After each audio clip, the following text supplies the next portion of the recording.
In today's video, I'm going to teach you how to change an employee's display name in QuickBooks Online, and we'll do it all in about 5 minutes. Whether you're new to QuickBooks or just need a refresher, I've got you covered with this clear and straightforward guide. Let's get started, shall we?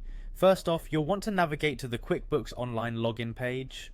Once you're there, locate and click the Sign In button. It's your gateway to accessing the vast capabilities of QuickBooks. Now, for those of you who might have multiple services with QuickBooks, make sure you select QuickBooks Online from the available options. This is crucial because QuickBooks offers various tools and we want to be sure we're working within the right environment for our task.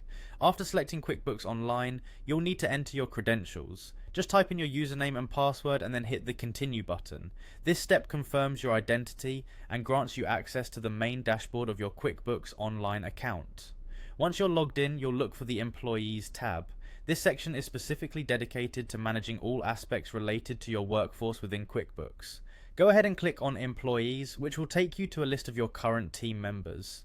Next, you'll need to identify the employee profile you wish to update. So, click on the profile of the specific employee whose display name you want to change. Upon opening their profile, you'll see various tabs, but for now, focus your attention on the Personal Info section. Click on it. This is where you'll find all the personal details associated with that employee.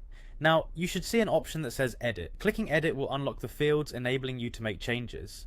Pay attention here because it's in this editable format that you'll actually be able to modify the desired information. Look for the Show Display Name option and click on it. This action will reveal the current display name, which you can now change to whatever new name is appropriate. After entering the new display name, here comes one of the most crucial steps. Click Save. It's easy to forget this part, but saving any changes ensures that they are updated in the system. Confirming these changes means the new name will appear wherever that employee is featured within QuickBooks. And that's it. You've successfully changed an employee's display name in QuickBooks Online. Make sure your changes are reflected correctly by checking back in the Employees section. This quick update not only ensures accuracy in your records, but also helps maintain proper interaction with your team. Thank you for joining me today, and I hope you found this tutorial helpful. If you have any questions, feel free to leave them in the comments below. Have a great day managing your business efficiently.